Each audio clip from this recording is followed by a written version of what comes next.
Hey, what's up? Good morning.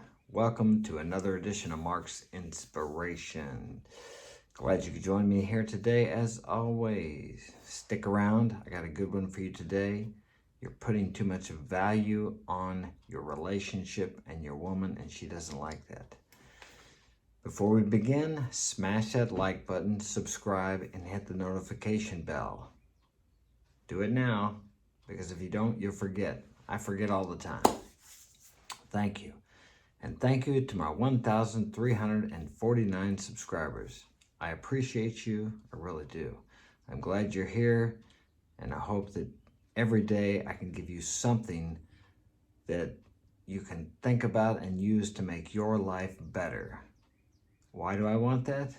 Because if I can help you make your life better, guess who gets it back multiplied? Me. So yes, I'm selfish, but I have to be unselfish to satisfy my selfish motive of wanting to feel good and succeed. If you can figure that one out. Okay, let's begin. Why do you put so much value on your relationship? Well, one thing that makes it tough is when you become physically involved with her, because those feelings are so intense unless you've numbed yourself out with drugs and alcohol. Then it's not quite as intense. But if you haven't, that connection you have when you're making love to a woman, if you're not a wham bam thank you ma'am, is pretty damn intense. And I've said this before, but they have more problems and there's more danger on domestic violence calls, the police, than burglaries because of the intense emotions. That's why, at least I believe, adultery used to be illegal. And that's why in Texas, it was in the past that if you walked in and caught your wife sleeping with another man, you could kill them both and get away with it because you did it in the heat of anger, passion, betrayal, whatever. So there's a lot of powerful emotions there. And what happens is if before you get to know your woman, you start having sex with her, which is what most people do nowadays, this clouds your ability to see red flags, to see her for how she really is because of this emotional feeling you get from that physical experience that you had with her. Now, I'm not saying you shouldn't have sex with a woman for 3 months or until you get to know her, although that's usually a good idea, if you can do that. There's been only rare times in my life that I was able to do that. But what I am saying is you have to keep it in perspective and realize that once you start sleeping with a girl, it clouds your ability to be rational and to view her logically, let's say from a detached position. In these cases, it's good to have a trusted friend that you can share what's going on with him because he can see the situation from an outer view, rationally and logically, and can advise you. But I must warn you, it's very difficult to take advice from someone once you're emotionally compromised. It's a tough situation. Something else that helps is that if you have other options, if she's not the only girl you're sleeping with, or if she's not the only girl you're talking to. This happens many times in relationships. It's happened to me. You get married or you get with one girl and you start, you detach or you quit talking to the other girls. So you get out of the game, so to speak, and she becomes your only option. Now, this seems like a good thing, and it seems like that's what she wants. I'll guarantee you that is what she will tell you she wants. But she is always in the game. And if she's a good-looking girl, and she's out there working, she's out about, and she's not staying at home taking care of your needs and your things at your home, she's going to constantly, she's going to constantly be being hit on by other men. So she's in the game. As where you have to approach women. So you get out of the game when you decide to stay with one girl and you're satisfied with that, and she starts to become your only option because you're not out there taking action to find other girls. A woman doesn't have to take action to find other guys. All she has to do is be out there, and she is in the game. And with today's social media, if she's got Instagram, Facebook, or whatever, she's constantly being hit on. I had someone tell me the other night, well, I better ask her. I won't. A friend of mine, you know who you are if you're watching this. I was going to talk about, well, I better ask you for your permission because it was told to me maybe in confidence, but we'll move on to something else. But it's amazing how guys will just hit on girls all the time. They can post one photo on Facebook or Instagram, and then they get all these guys just throwing themselves at her. Now, as a man, you go post a photo on Instagram or Facebook, you won't have women throwing themselves at you.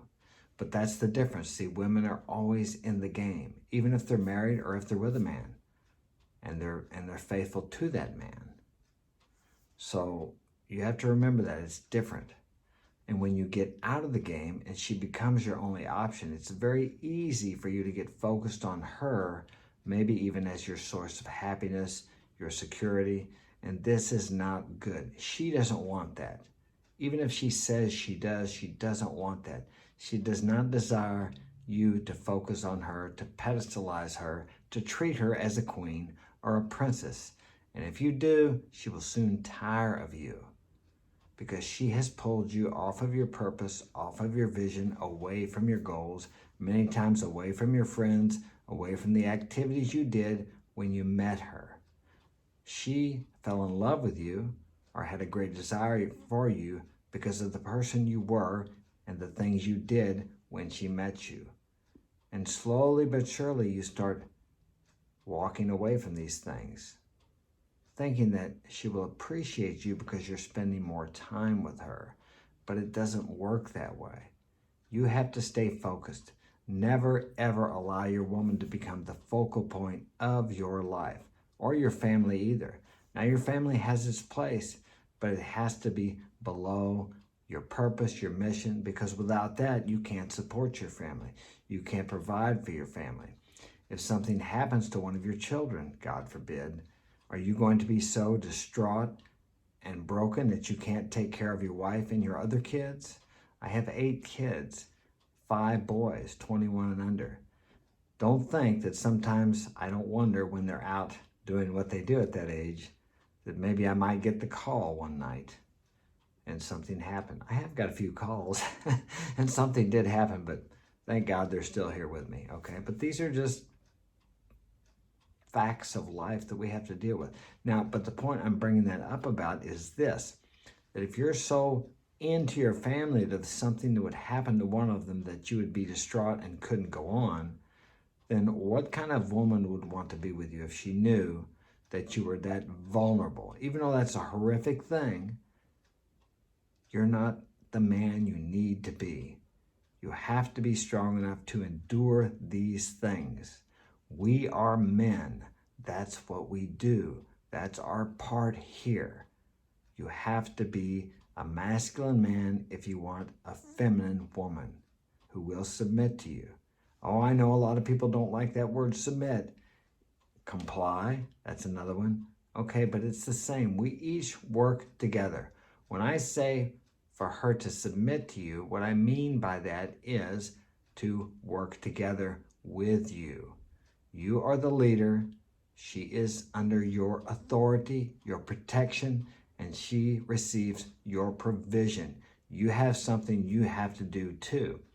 You could call that submission to her. I don't call it that, but you have an obligation to her, and she must submit to you.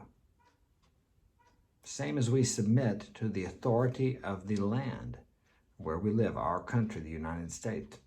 If I go out here and drive 100 miles an hour, I'm not under submission to the laws of the land.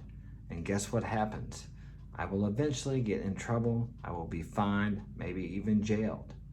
It's the same thing. But if I submit to the authorities of the land, I have police protection, I have an army Army protection, Navy protection, Marines, Special Forces, the Air Force, etc., etc., etc.